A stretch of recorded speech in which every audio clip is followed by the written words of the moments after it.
Station, this is Houston. Are you ready for the event? We are ready for the event. WFLA-TV, this is Mission Control Houston. Please call station for a voice check. Station, this is JB Buno with WFLA-TV in Tampa, Florida. How do you hear me? We have you loud and clear. And with that, let's get underway. Joining us here on Tracking the Tropics from more than 200 miles above the weather that we track, NASA astronauts Megan McArthur and Shane Kimbrough aboard the International Space Station. It's an honor to speak with you both today, and thanks so much for joining us. Thanks for having us. We're glad to be here. Look forward to talking with you today.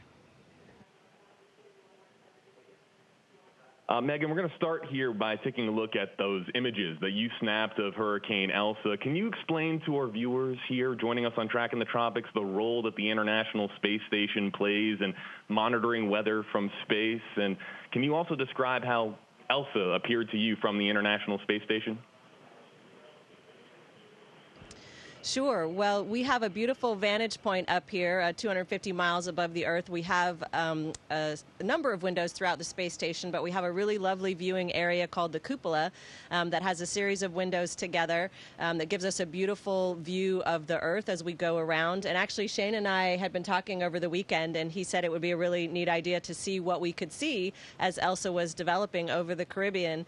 And it turned out that the next time we were passing over that area, Shane was busy doing something else, so I went in there and grabbed a camera and took some pictures. And it was incredible to see. You could definitely see the formation, the circular formation of the storm. And as we approached, we got some really interesting views. And it was also very interesting to me to see it kind of with as the backdrop, you know, from some of the different structure that we have on the space station. So I tried to capture that feeling as much as I could for folks on Earth to see that. And at that time, you know, we still up here, you know, I'm not tracking the weather as much as I would do at home, certainly if I lived in that area. So I wasn't sure of the development of the storm, how big a storm and how dangerous it was going to be. And so I just wanted to share kind of from our vantage point what it looked like to us as it was developing and make sure that people at home could see that as well.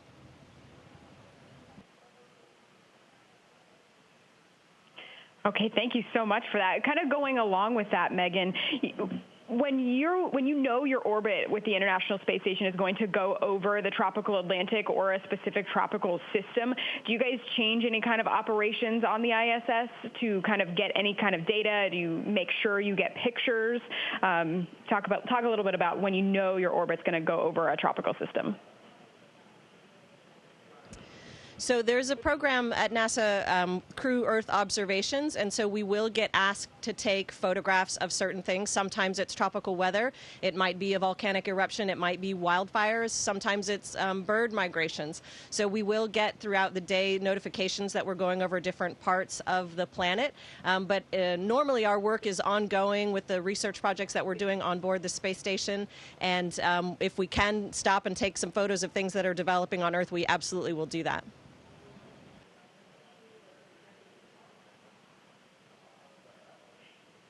We are, of course, monitoring the tropics pretty carefully, but you guys have some projects that are ongoing. I was reading about the weather-related CubeSats. I was wondering if you could talk a little bit about how data from CubeSats, especially the weather-related ones, help us with our forecasting here on Earth.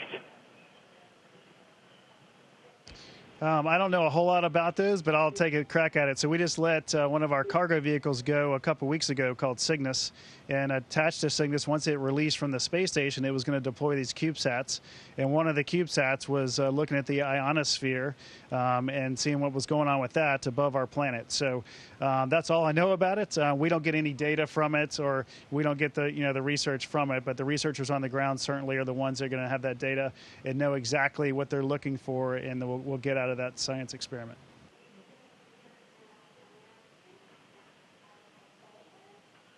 Again, we've got Megan McArthur as well as Shane Kimbrough from the International Space Station joining us here, everybody, on Tracking the Tropics. And as we do here on Tracking the Tropics, we take questions from our audience members on social media. So we're going to take some of those questions here now. We're going to start here from Harry Spencer here in our comment section. Hashtag Hey Megan. How long does it take for the body to readjust to Earth's atmosphere after being on the International Space Station for a long period, say 6 months? And then secondly, are you quarantined for any amount of time like back in the day, is the question from Harry Spencer. So the body and the brain are pretty amazing in that we adapt to new environments pretty quickly. And I would say it took about a week for me to feel reasonably well adapted when I got here. And I expect it will take a week or two when I get home to feel Earth normal again. Your body has to go through a couple of different processes. You come home to Earth, you've got a lot less blood volume in your body. So your body is regenerating all of that. You're really tired. And your vestibular system is also a little bit messed up. We have a tendency when we move and space, we're going to keep moving unless we grab a hold of something to stop ourselves. So when you get home, your brain still thinks that's going to happen. So if you see someone racing at you, you think, oh my gosh, there's no way they're going to be able to stop in time. And they might just be going to stop and give you a hug. So it takes a little while for your brain to figure all that out. I would say about 2 weeks, I think. And no, we don't go into quarantine when we come home. We're able to see our friends and family right away. We do go through a lot of medical trials when we get home, but that's more to test the effects of the long-duration spaceflight. Thank you so much, Megan. Now, this is meteorologist Amanda Hawley here from WFLA. This question in particular coming from our interactive producer here at WFLA. Now, it's been 10 years to the day since the last shuttle mission. Obviously, you guys didn't fly on that mission, but you both were on missions from the space shuttle that launched here from Florida. Talk a little bit about how you launched on those and what the difference is between having now launched on a reusable SpaceX Falcon 9 rocket and Crew Dragon. Yeah, we both enjoyed our space shuttle flights for sure. I mean, it was such a massive vehicle, an incredible engineering marvel, really, when you look at it. And for us to have the honor to fly on it was great. I flew just a few months before Megan did on the shuttle. She had a different mission. Obviously, she was going to the Hubble Space Telescope in a much higher orbit than we did when we came to the space station just before she launched. So that was an incredible experience. And now we both, just a few months ago, launched on the Crew Dragon out of the Kennedy Space Center from the same launch pad that we launched on the shuttle on. So that was pretty neat. And we had an incredible ride uphill. And we're looking forward here in a few months to coming home back in the Crew Dragon. Hey, I'm meteorologist Rebecca Berry. I've got a question from David Faisal. Hashtag Hey Megan, what is the future for young women in space and beyond, and will they play a role in our return to the moon? I would say absolutely. There is a prominent role for young women and young men in our return to the moon. I'm very excited to see the number of young people and young women that are interested in becoming space explorers.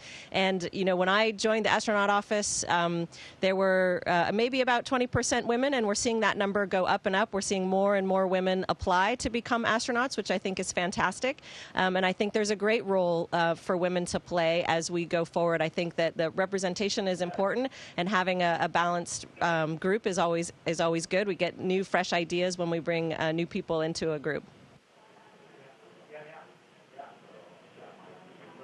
JB Buno here with you, everybody, on Track in the Tropics, being joined here by Megan McArthur and Shane Kimbrough, floating there in the International Space Station above, about 250 or so miles above where we are down here in Tampa, Florida. I'm going to ask this next question here to the both of you on behalf of the second grader in all of us. One of the questions that I always used to have as a kid is there weather in space? Now, we track weather, of course, when it comes to hurricanes and tropical development in the Atlantic hurricane season, but are there any weather elements or anything out there in space that you have to monitor aboard the International Space Station?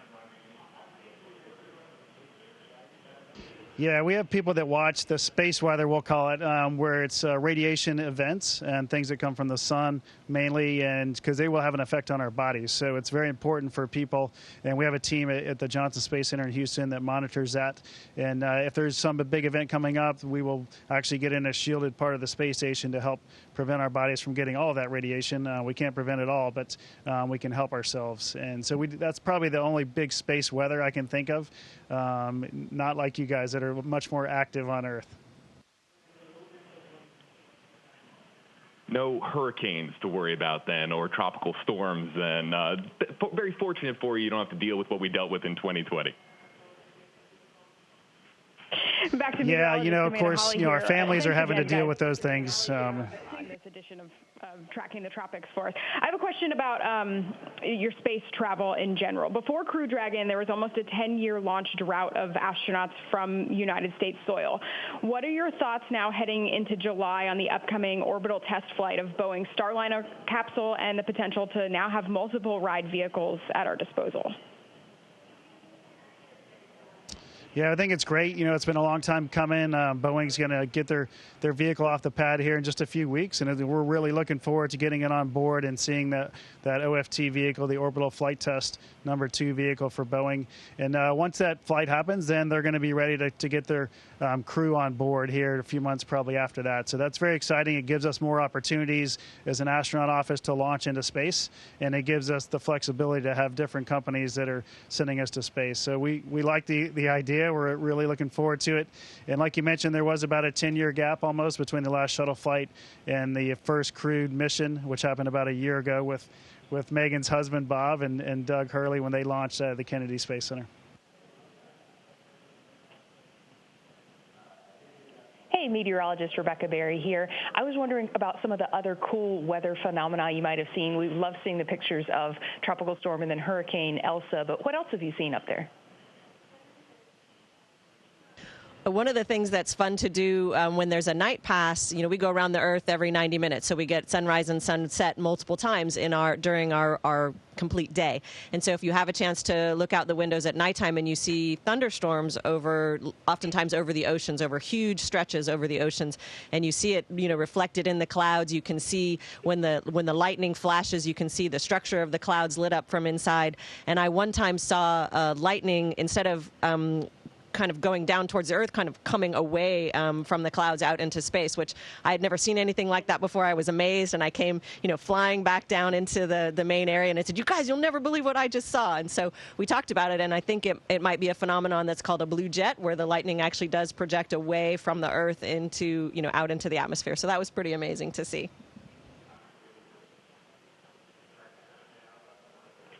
Back to meteorologist Amanda Hawley here. It's really awesome to hear you guys talk about like the weather that you see from up there because, well, we get to see it from down here. What is the biggest difference being, you know, above the clouds versus back here below? You said that you track the weather when you're on the ground here, but, you know, being above it, what's the kind of biggest difference?